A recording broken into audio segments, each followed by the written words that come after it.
নমস্কার বন্ধুরা, আমার চ্যানেলে আপনাদের সবাইকে স্বাগত। আজ সকাল থেকেই না আমাদের এখানে প্রচণ্ড গরম পড়েছে। আশা করি রোদটা দেখলে আপনারা বুঝতে পারবেন। তো আমি ভাবলাম এই গরমে কিছু স্বাস্থ্যকর খাবার বানাই।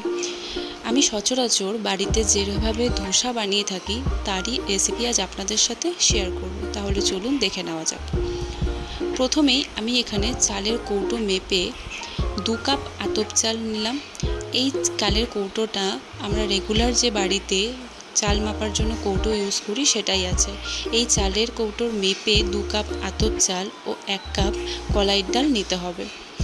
এইবার এই আতপ চাল ও কলাইয়ের ডালটাকে ধুয়ে নিতে হবে অন্তত 4 থেকে 5 বার।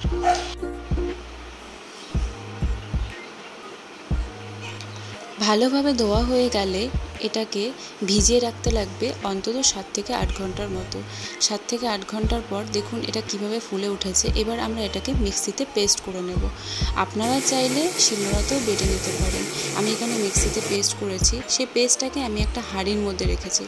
হাঁড়ি ব্যবহার করার কারণ যেহেতু এই পেস্টটা সারা রাত এভাবেই থাকবে, তাই পরদিন সকালে এটা এর ডাবল ফুলে যাবে। তাই আমি এখানে একটু বড় বাসন বলতে হাঁড়িটাই ব্যবহার করেছি। দেখুন কনসিস্টেন্সিটা হবে ঠিক এই রকম। আমি হাতে নিয়েও আপনাদের দেখিয়ে দিচ্ছি। এইরকম যখন হবে তখন আপনারা বুঝতে পারবেন আপনাদের ধোসার ব্যাটারটা একদম প্রপার হয়েছে। তাহলে চলুন দেখি পরদিন সকালে। দেখুন ধোসার ব্যাটারটা আমি এখানে দেখাচ্ছি আপনাদের, এটা ফুলে গেছে। প্লাস আমি এখানে সামান্য একটু জল আর একটু লবণ ব্যবহার করেছি। দেখুন ঘনত্বটা ঠিক এরকম হবে। তাহলে চলুন এবার ধোসার ভেতরে দেওয়ার আলুর পুরটা বানানো যাক। এখানে আমি কড়াইয়ে প্রথমে সামান্য সরষের তেল নিয়েছি। সেই তেলে আমি সামান্য জিরা,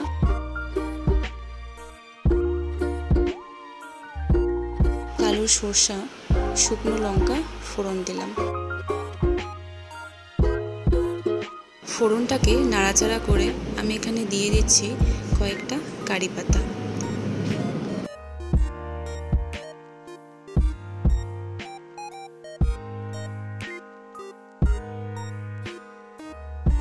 এবার আমি এখানে দেব আগে থেকে কুচি করে রাখা আদা রসুনটাকে সামান্য ভেজে নিয়ে এবার আমি এখানে অ্যাড করব সামান্য পেঁয়াজ কুচি।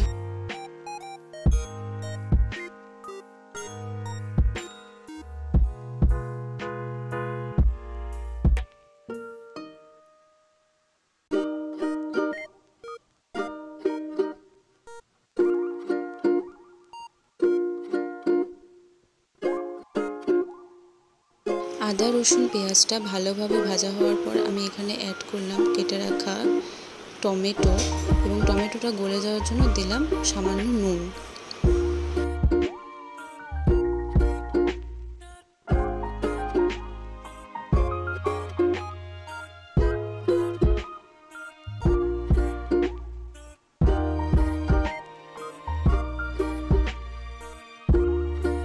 এইবার অ্যাড করলাম সামান্য হলুদ গুঁড়ো আর সামান্য জিরে গুঁড়ো।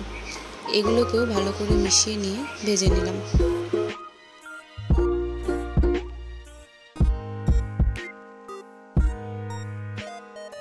মশলাটা যাতে নিচে লেগে না যায় তার জন্য একটু জল দিলাম। এবার অ্যাড করলাম বাদাম,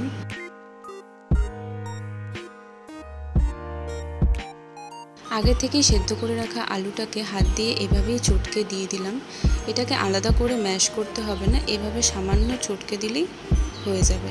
এবার এগুলোকে ভালো করে মিশিয়ে নিতে হবে।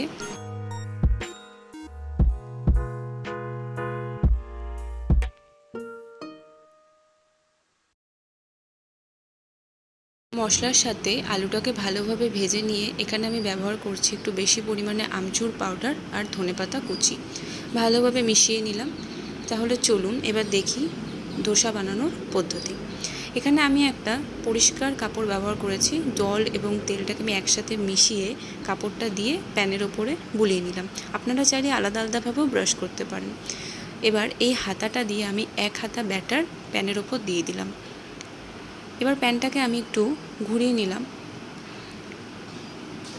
আর এই হাতার সাহায্যেই হালকা হাতে আমি ধোসাটাকে গোল শেপ দেওয়ার চেষ্টা করলাম।